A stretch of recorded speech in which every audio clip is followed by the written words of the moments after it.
Announced his 2022 presidential bid. Now, Raila, who announced his intentions at the Azimio La Umoja convention at Moi International Stadium, Kasarani, said he is offering himself after listening to demands of Kenyans. Raila said he is not contesting against any candidates, but against bad ideologies that have stagnated development in the country. That story kicks off Easy Friday tonight.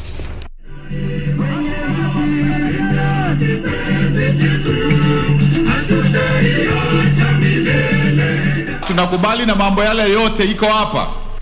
After 4 hours of speeches and recorded videos, opposition leader Raila Odinga finally made a big announcement. I do hereby accept to present myself as a presidential candidate at the presidential elections on the 9th of August 2022, following the request and unanimous decision by Azimio La Umoja.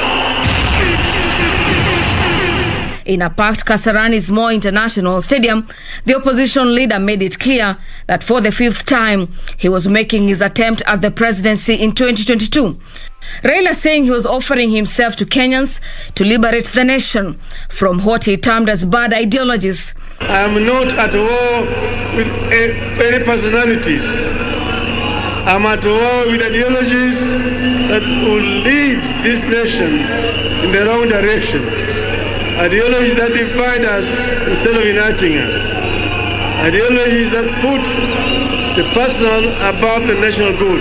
Raila, who appealed to Kenyans to consider him as the right person to succeed President Uhuru Kenyatta, highlighting gains made from the March 2018 handshake and recounted moments of Nyayo torture chambers, saying he was ready to suffer for the nation. I asked for nothing, and I will never ask for anything except the opportunity to serve. The opposition chief was presented to Kenyans by his family to commence his 2022 presidential journey. I know you'll not let them down. And to wananchi, the people of Kenya, I release Raila to you today.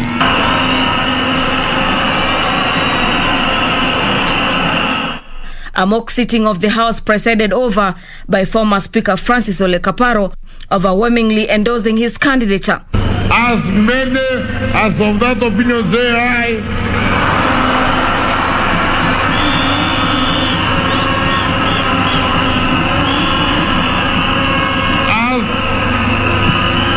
As many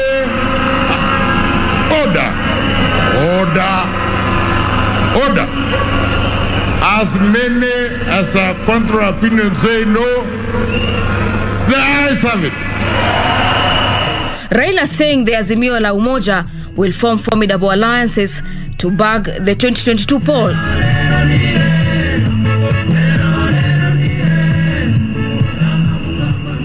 And still on that beat, the ODM party leader Raila Odinga has outlined a 10-point people's program, which he says forms the basis of his manifesto in the race to the 2022 presidency.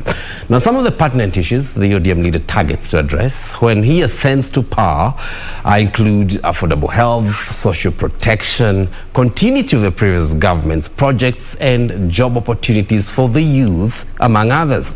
Raila has further declared that he will be soon unveiling a detailed manifesto that will address various political concerns. In what he termed as a 10-point people's program, Orange Democratic Movement Party leader Raila Odinga, during the Azimio La Umoja National Convention, revealed part of his manifesto. Listen to our people who made me look back on the last 5 decades. It became crystal clear that while much has been achieved, much remains to be done. Top priority being social concerns that he says need to be addressed. Following the listening hours and to address the concerns that have emerged, we came up with a 10-point people's program Top on his social issues agenda include affordable healthcare dubbed Baba Care, expansion of avenues of productivity under Kazi kwa Wote, women economic empowerment, youth employment, the social protection program dubbed Inua Jamii Pesa Mfukoni. 6,000 shillings per month to the 2 million of the country's most needy families.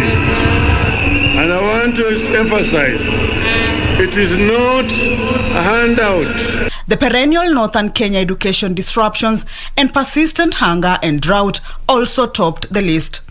Raila also hopes to harmonize the production of resources in each county under one county, one product that will improve consumption, exports and surpluses. Raila was also quick to castigate old stalled government projects which succeeding governments have failed to progress. Africa suffers a retrogressive mindset of starting afresh instead of advancing existing accomplishments. Kenya must not be a start-stop nation. This is a waste of time and resources. Raila says he has participated in building a progressive Kenya and will not quit proposing better policies. Very soon, ladies and gentlemen, I will unveil a detailed manifesto addressing the critical concerns like corruption, public debt, industrialization, ICT and digital economy. Kamche Menza for Easy Friday. Meanwhile, a Raila Odinga presidency bid received the backing of a host of leaders who attended the Azimio La Umoja National Convention at the Moi International Sports Center, Kasarani, Nairobi. The leaders saying they have faith in the former Prime Minister will bring the much-needed change, hailing his efforts towards the restoration of peace through the infamous handshake back in 2018. It was at the much-anticipated Azimio La Umoja convention at the Kasarani Stadium, Nairobi, where ODM leader Raila Odinga officially announced his quest for the country's top seat. The convention attracting a host of leaders drawn from, among others, the executive, legislature and county government.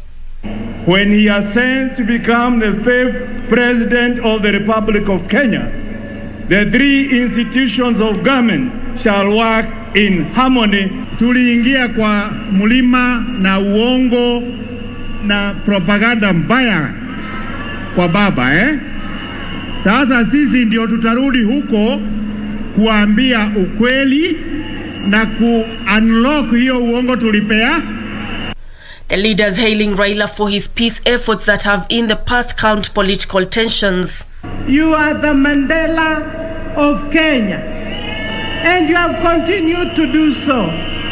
As soon as we had problem in 2008, you were the first to go and say Kenya is more important and the people of Kenya are more important than any other person. Wale wame-benefit kutokana kwa handshake ni sisi ndio tumepata nafasi ya kufanyia Wakenya kazi. Ile vurugu ilikuwako na fitina ikaisha, tukaweza kufanya kazi.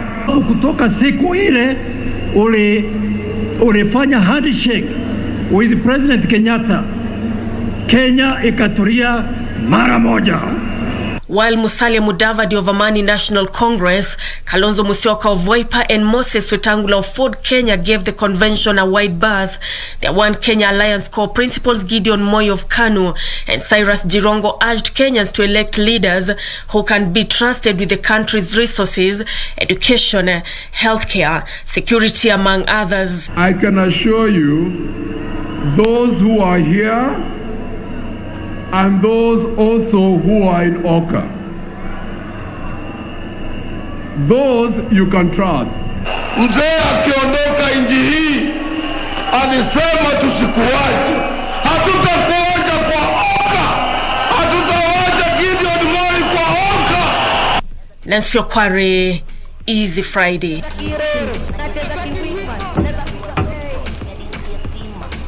All right, now away from Kasarani. Deputy President William Ruto has dismissed claims that he plans to return evictees back to Mau Forest if he ascends to power after the next year's general election. The Deputy President, who took his